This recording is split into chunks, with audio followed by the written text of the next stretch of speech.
Breaking news చూస్తున్నాం. తెలంగాణలో వాహనాల రిజిస్ట్రేషన్ ఇకపై టీఎస్ కు బదులుగా టీజీ ఉండనుంది.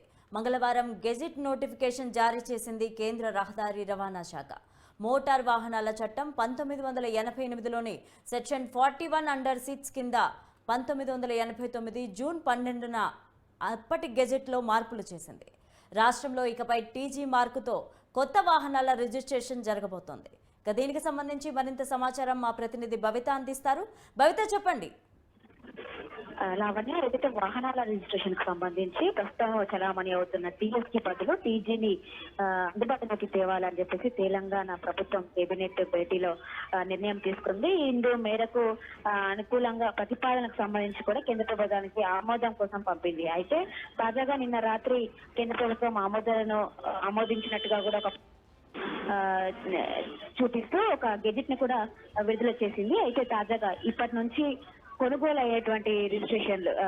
అయినటువంటి వాహనాలకు, కొత్త వాహనాలకి రిజిస్ట్రేషన్ నెంబర్స్ మాత్రం ఇక నుంచి టీఎస్ నుంచి టీజీగా కొనసాగుతాయని చెప్పేసి ప్రభుత్వం చెప్పింది. ఇప్పటి వరకు ఉన్నటువంటి వాహనాలకు మాత్రం మార్చుకోవాల్సిన అవసరం లేదని చెప్పేసి చెప్తూ ఈ నిర్ణయం తీసుకుంది. లావణ్య, అయితే భవిత, ఇది ఎప్పటి నుంచి అమల్లోకి రానుంది? ఆల్రెడీ గెజిట్ కూడా విడుదల చేసింది కాబట్టి ఈ రోజు నుంచి కొనే వాహనాలు, అంటే కొత్తగా రోడ్డు పైకి వచ్చేటువంటి వాహనాలు అన్నిటికీ కూడా ఈ రోజు నుంచి ఆ టీజీ అనేది పొందుపరుస్తారని చెప్పేసి చెప్తున్న పరిస్థితి కనబడుతుంది. Lavanya, right, thank you Bhavitha.